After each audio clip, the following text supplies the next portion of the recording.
银河1.8比亚迪汉 EV 夏季高考之隔热性大 PK。今天我们玩个有意思的游戏，叫做化冰沉水。化冰沉水，这个听着倒挺有意思的，怎么个玩法？你看现在室外温度差不多35度左右了，在这样的高温环境下，我们把2台车暴晒1个小时，会是怎样的结果呢？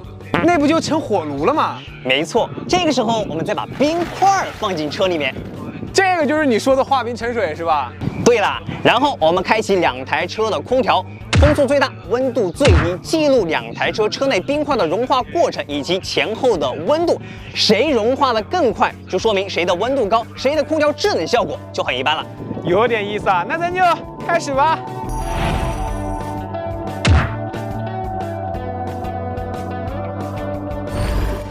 哇，真是受罪啊！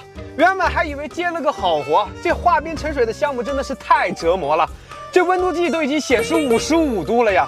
哎，赶紧把冰杯放好，然后把空调温度开到最低，风量开到最高。走走走，赶紧溜了，太热了！哇，这车里面实在是太热了，夏天开车空调不给力的话，简直就是受罪啊！银河1.8暴晒1个小时之后呢，现在车内温度已经52度左右了。你看，才待一会儿，我已经满头大汗了。不多说了，赶紧开启空调。哇，风速调到最大，温度最低，赶紧走了，我得闪了。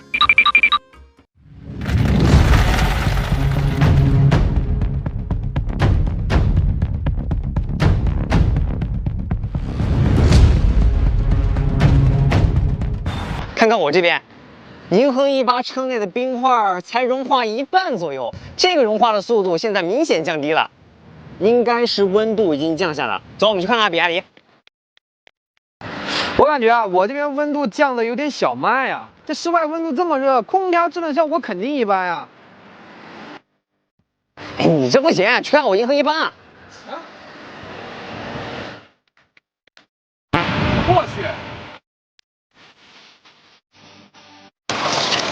我是真没想到啊，才1个小时，它居然化的只剩这么一点点了。都化的差不多了，哎，感觉银河1.8估计也跟我差不多。哇，差不多还有1半的冰块。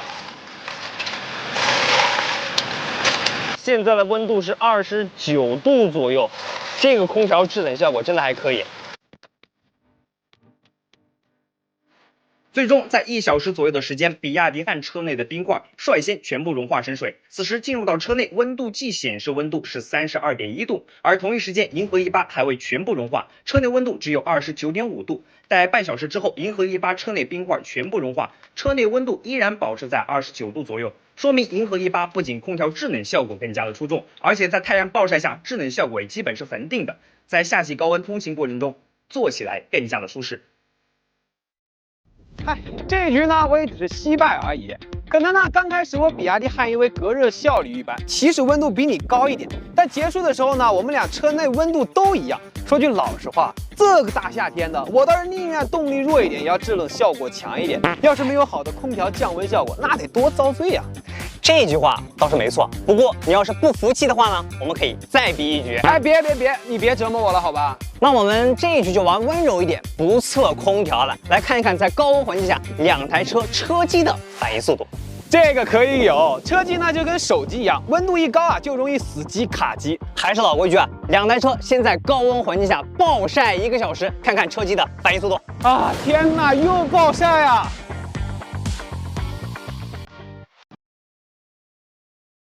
哇，这里面没开空调，一进来真的是爆热，突然已经开始出汗了啊！这中控屏摸着都是烫的，但车机感觉还行啊，还是挺流畅的，就是不知道打开软件会怎么样。哎，不管了，我汉 EV 先开始了，先打开10个软件，确实太热了。1个，哇，还行；2个；3个；4个，哇，这个有点慢了。5个，1下；6个；7个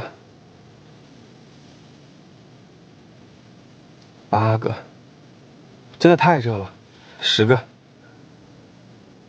有点慢了。在这么高温的环境下，它打开软件的速度呢，比平时稍微慢了一点，耽误了一些时间。然后我们现在再来试一下它的语音。你好，小迪。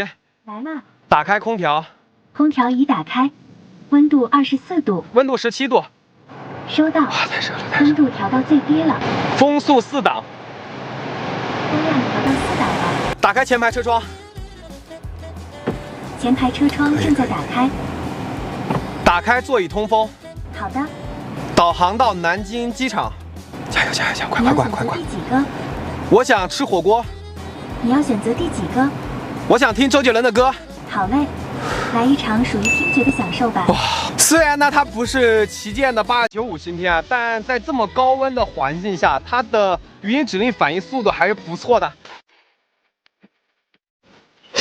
哇，真的是太烫了！这个大屏，我们测一下它的温度。哇，看到了吗？68度了！这个车内温度真的是太高了，而且大屏还有点烫。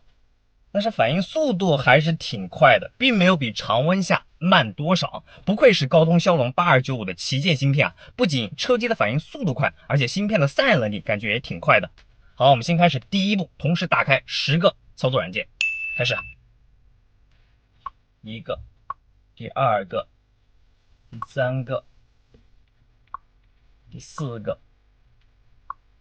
第5个，第6个。第7个，第8个，第9个，第10个。啊，这个速度挺快的。好，我们开始第2步，语音操作。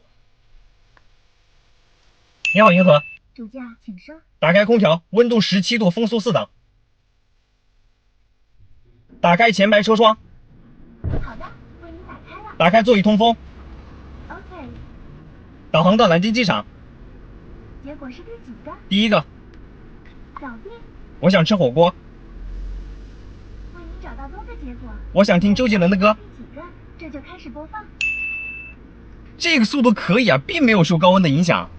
最终，比亚迪汉用11分11秒，先后打开10个应用软件和6G 语音控制，整体反应速度较常温下确实慢了一点。而全系标配8295芯片的银河E8，仅仅用时52秒即完成相应操作，不仅车机反应快，几乎没有卡顿，语音操作也响应快，识别准确率高，可见高温环境下银河E8的车机表现更胜一筹。